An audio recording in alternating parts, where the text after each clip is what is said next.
this place? Somewhere long forgotten by everyone. It used to be a grand building. Now it's nothing more than a pile of rubble. No one comes here anymore, nor does anyone care about what once happened here. Although, this place does have something to do with the story I'm about to tell you. It was before I became a Harbinger, and before Linny and the others joined the House of the Hearth. Due to certain events, I first killed Clairvy and then her mother. And this is where it all happened. You were the one that killed Clairvy? Patience now. Allow me to explain Clairvy's side of the story first. I'll start from the beginning. Clairvy was 6 years old when she was brought by her mother, Crucibina, to live in the House of the Hearth. From the outside, it seemed like a fairy tale. A thriving family made up of kind adults and friendly children. Crucibina was the knave at that time, and the House of the Hearth was under her control. She was Clairvy's mother by blood, but she was also the mother to all the children in the house. Clairvy was happy here, for a time. But she quickly realized that being part of this family wasn't a fairy tale at all. It was a kind of purgatory. Purgatory? Exactly. The House of the Hearth takes in war orphans from all over Teyvat. But as for how to raise them, that depends entirely on the person in charge. Crucibina came up with a novel idea. She would teach the children to fight, force them to duel each other, and then crown as the king of the house the child who proved themselves most worthy of inheriting her title. It's difficult to estimate the number of children who died or were maimed in the process. There's little I can say about the ones who died. The ones that emerged with permanent injuries, on the other hand, well, they still served a purpose. They would be handed over to the doctor to be experimented on, or sent away on dangerous missions. Nothing more than tools to be used and then discarded. So those were the experiments Clairvy was talking about. But what actually happened to her? You said that Clairvy was Crucibina's daughter, so if Clairvy tried to convince her to stop what she was doing, Crucibina probably would have listened, right? Despite being Clairvy's mother, Crucibina cared little for her daughter. She forced Clairvy to join the House of the Hearth only as a means to demonstrate her own impartiality as a mother, to prove that she treated all her children equally. Clairvy did try to convince her mother to change her ways, but it was to no avail. After her efforts failed, the only other option was to rise up and try to fight back. Unfortunately, the other children had already been thoroughly indoctrinated into the illusion of happiness Crucibina had created. Of course, there was one exception.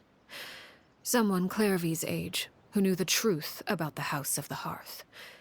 Her name was Peruere. Wait, the friend that Clairvy mentioned? Friend, huh? I suppose we can call her that for now. Clairvy was a cheerful and passionate person with a tenacious spirit. Peruere, on the other hand, was rather cold-blooded. Her cold-blooded nature allowed her to see through Crucibina's facade. Yet, it was also this cold-bloodedness that prevented her from acting against it. At least at first. While Clairvy longed for freedom, Peruere was convinced that, amid all the fighting and violence, she would make it until the end. Despite their differences, the two became fast friends, united by their knowledge of the truth. Clairvy told Peruere that she hoped to create a real family, where no one would be killed or sacrificed. There may have been a certain naivete to her ideas, but Clairvy proved her determination many times over. She tried countless times to run away, ask for help, or expose the truth. But her efforts only earned her beating after beating. The only thing that kept her going was her strength of will. Even with her body racked with pain, she would still stand on her tiptoes and open the window at night. She and Peruere would look out at the moon together, a fierce longing for freedom shining in her eyes. But one day that light simply vanished. Oh no. What happened? Her hopelessness resulted from a culmination of things. 10 years had passed. 10 years worth of failure after failure. She and Peruere weren't children anymore, but finding any chance to escape still seemed as hopeless as ever. It was during this time that Peruere suggested a new plan.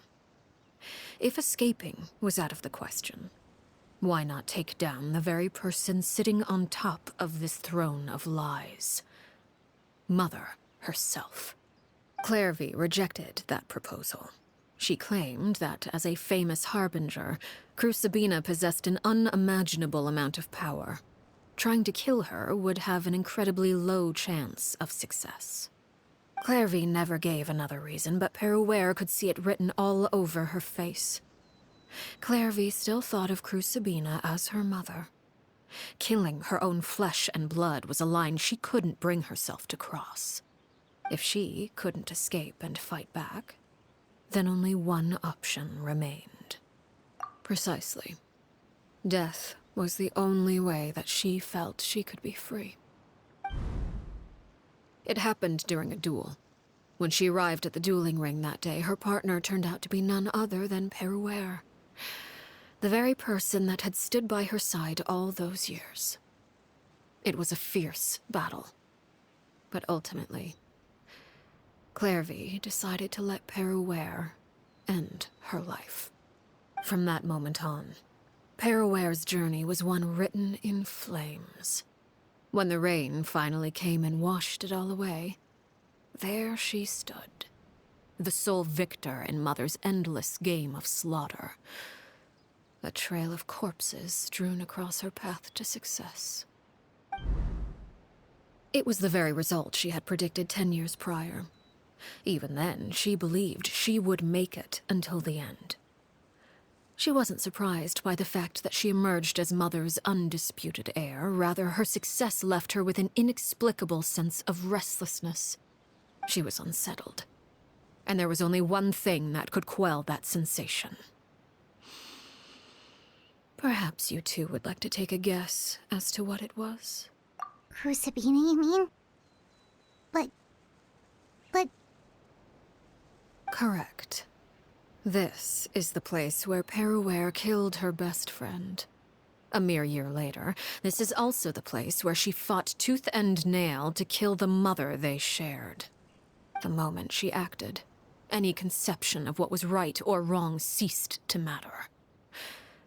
It's one of the principles of the house. Only those who survive get to write the rules. Peruere won the battle, and became a harbinger herself.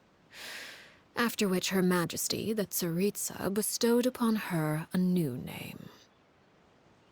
Arlecchino. So the Perry Clairvy was talking about... It was you all along. You're Peruere. Arlecchino is just a name you got later. I left that name behind long ago. I must say, hearing it now does bring back memories. After I defeated Crucibina, the moniker of Mother died with her. I chose to forego the title she called herself, and even chose to give up my own name. I rebuilt the House of the Hearth under a new identity. Not only as Arlecchino, but as father. And that is where the story ends. Any more questions? Yeah. Based on what you just told us, Clairvy wasn't a little kid when she was killed. So the Clairvy we met... Was she really a spirit at all? I suppose you could call her an illusion born of flame. Her existence is like ashes to a fire. Something left over in the wake of blaze and ruin. You see, a certain power runs through my veins. It's not unlike a curse. My flames leave behind shadows of anything they consume. Of course, the chances of those shadows morphing into a sentient entity are exceedingly slim. Clairvy is a very special case. Clairvy died when she was 16 years old, but what emerged from the flames was her 6-year-old self. Her appearance wasn't the only thing affected. Most of her memories were lost to the blaze as well. Memory is a mysterious thing indeed. Losing a portion of your memories will alter your sense of self. Lose 10 years' worth, however, and it would be like living in the past. Like returning to a version of yourself that never grew up. No wonder Paimon got such a weird feeling when we were talking to her. Perhaps I should put it this way. Clairvy is someone trapped in time.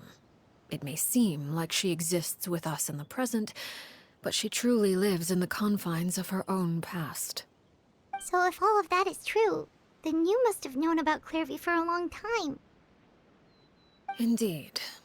She's a rather volatile and unstable entity. Sometimes she would look after the children. She's even saved some of their lives.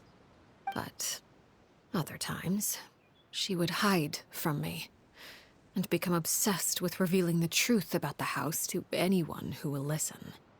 Shadows don't have the capacity to learn or grow.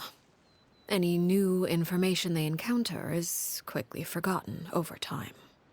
Your attempts to expose Clairvy to sunlight. They failed, yes? The reason is actually quite simple.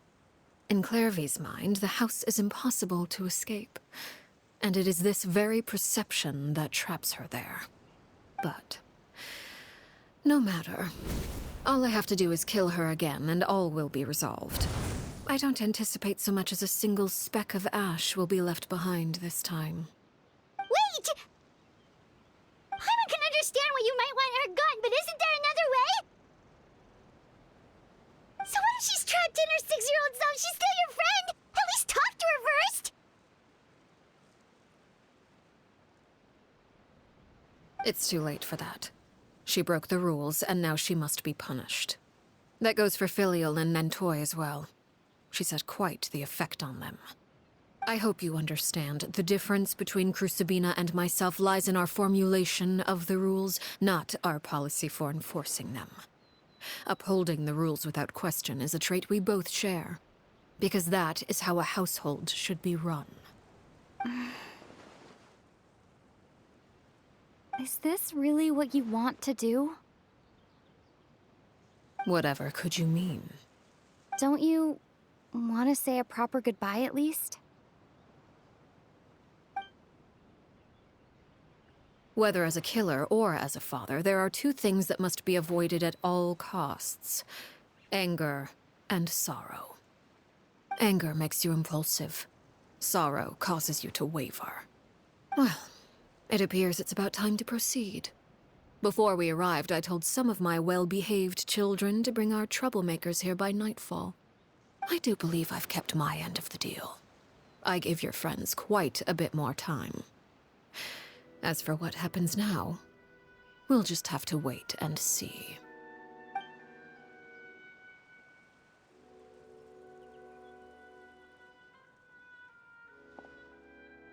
Here they are, Father. You gonna execute him? Seeing something like that would actually be a first for me. Winnie! I'm sorry. I heard about how you helped buy us more time. But I still failed. I couldn't find a way to fulfill her wish. Huh? Are you... Perry? Indeed, it's been a while, Clairvy. Perry! Shh. Stay right there. I'm sorry to postpone our reunion, but first, I believe certain scores need settling.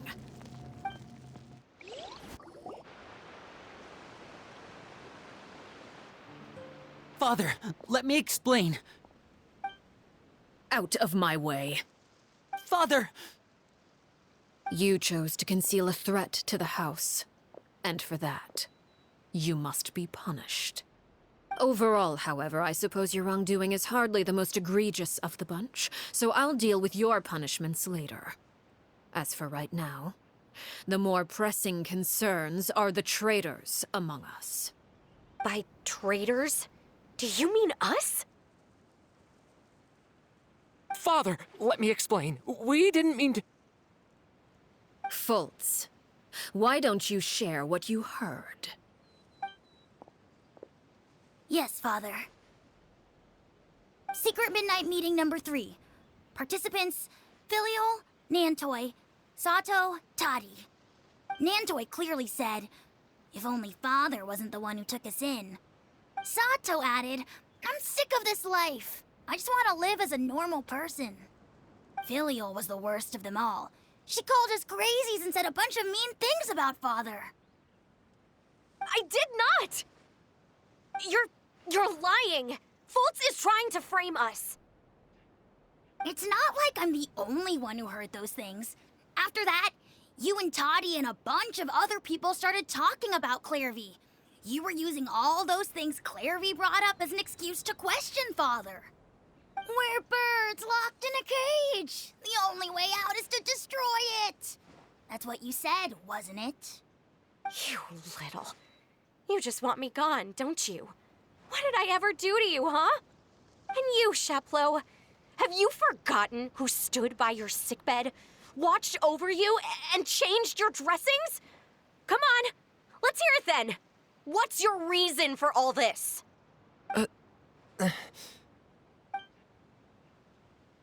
You're wrong, Filial. We don't want you to die. You're our family. Liar. You wouldn't be doing this if that were the case. So why? Why have you backed us into a corner? We all live in the House of the Hearth. You know the type of work we do, Filial. A single betrayal can cost dozens of us our lives. It's not like it's never happened before. That kind of thing is hard to forget. That's why the House of the Hearth cannot tolerate any form of betrayal. Ever since we came to Poisson, you've had 7 secret meetings. A lot of the things you talked about really crossed the line. You've been spying on us for half a month? Wait a second. Now that I think about it, the move to Poisson was just a way to make it easier to spy on us, wasn't it? Because we were all in one place. You've had this planned all along. Filial, Nantoi, I'm sorry. I owe you both my life. I owe Clairvy too. If it weren't for all your help after I got poisoned, I wouldn't be standing here today. If this were any other situation, I would do anything to repay that kindness, even if it cost me my life. But rules are rules. I'm sorry. My hands are tied. Why? Why? That's enough, Filial. We made a mistake, and we should own up to it.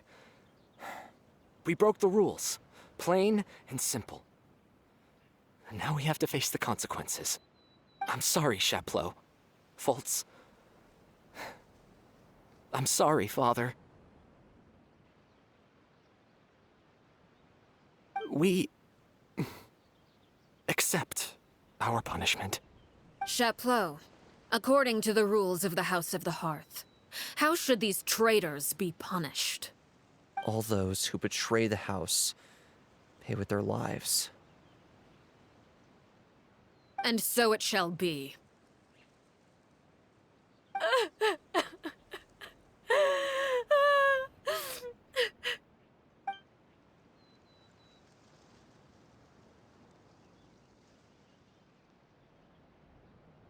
Father, please wait! Something you want to say, Linny? Please reconsider, Father. What Filial and the others did, does it really count as betrayal? We all come from broken families. From the very first day we joined the House of the Hearth, we wanted nothing more than to make it a real home. But the truth is, none of us know what a real home should look like. I'm not saying I have all the answers. All I know is this. Killing Filial and the others may uphold the rules, but doing so will only bring us further away from being a real family than we've ever been. So please, Father, please reconsider. I agree with Linny. Father, please. Linny, you...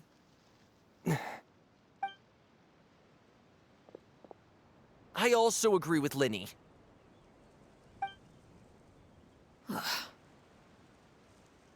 An order once given cannot be rescinded.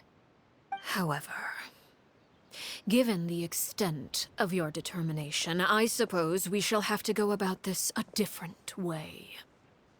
Draw your weapons and face me. Our weapons? Father, are you referring to a duel? Precisely. The rules of the house will not be altered. Traitors must be punished. However, resolving disputes with a duel is also one of our rules, one that also applies to me. Demonstrate a sufficient showing of strength, and I shall offer a concession. Wait. Beat Father in a duel? Impossible. Father is way too strong, even for Linny.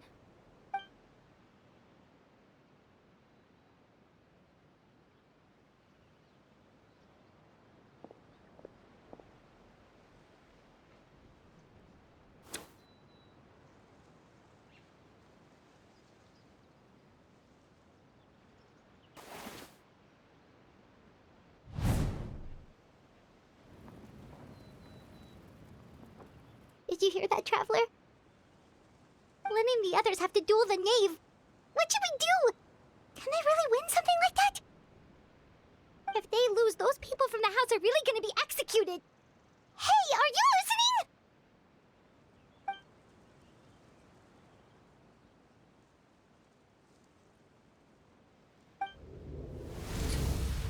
Don't you want to say a proper goodbye at least? Anger makes you impulsive. Sorrow causes you to waver.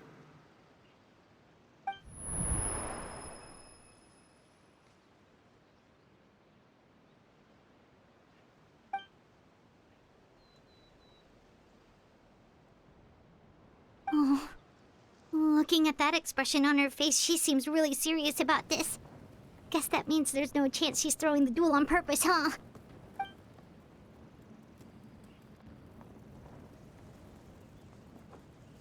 When guests are around, families are often on their best behavior. And any disputes are less likely to escalate. When the time comes, make the choice that you deem most appropriate in the situation, and lend your help to the House of the Hearth. What's wrong, Traveler? Hey, where are you going? Traveler? You're asking to join the duel against the knave? I'll allow it. We do have a ready-made dueling ring at our disposal, after all. All I would advise is this. Keep a firm grasp on your weapon, and give it your all. Any less, and you may just lose your life.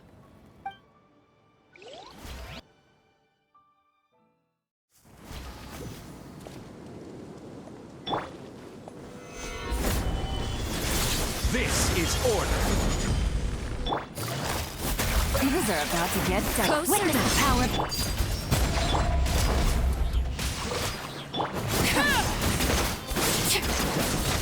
And voila!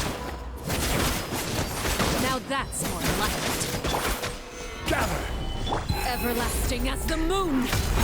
With these rising flames! Let me weave you a With the fall of darkness, destruction shall rise!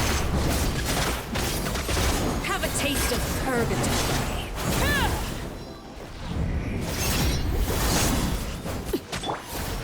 Stabilize.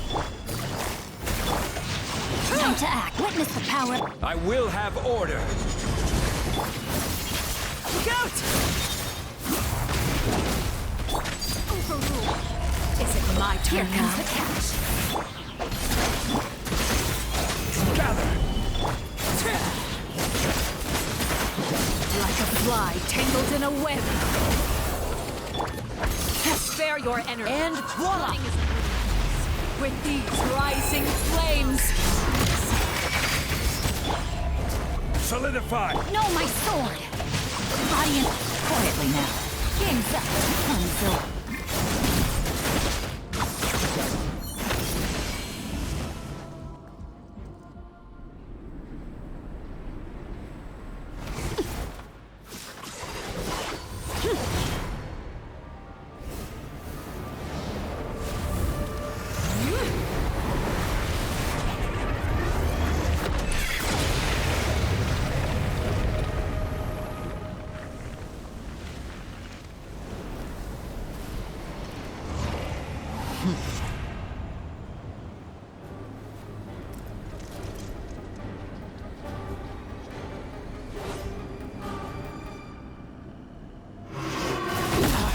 Go on! Watch out for Father's movements! Look out!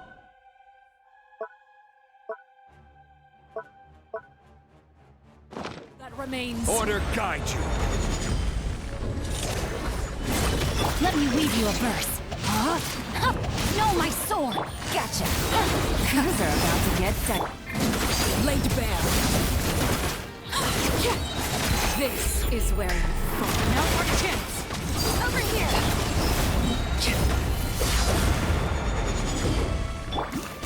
Witness the power. Busted. Your punishment Game's up. made manifest. Watch out for Father's movements! Look out!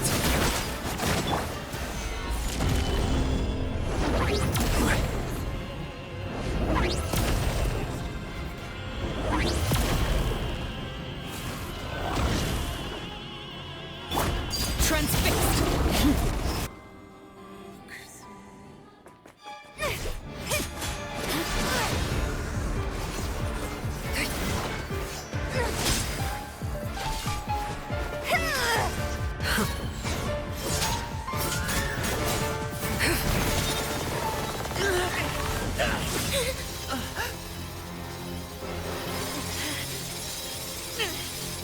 You should know better than to crowd in one place.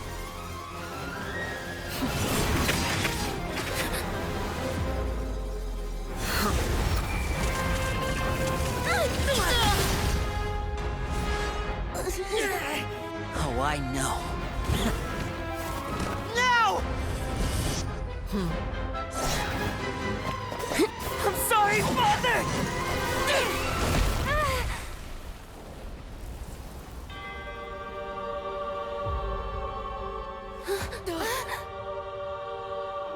Sorry for what? This pitiful excuse for an attack.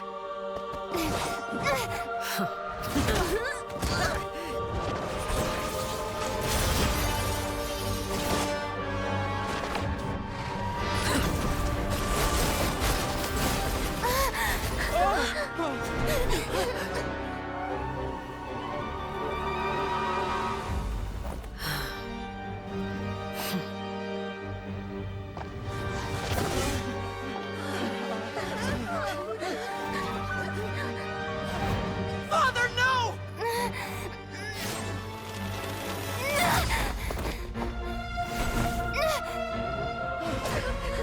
Made it out, did you? You're stronger than I expected.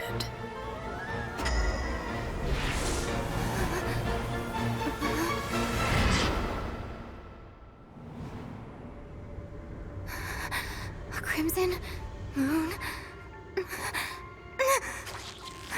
I can't move.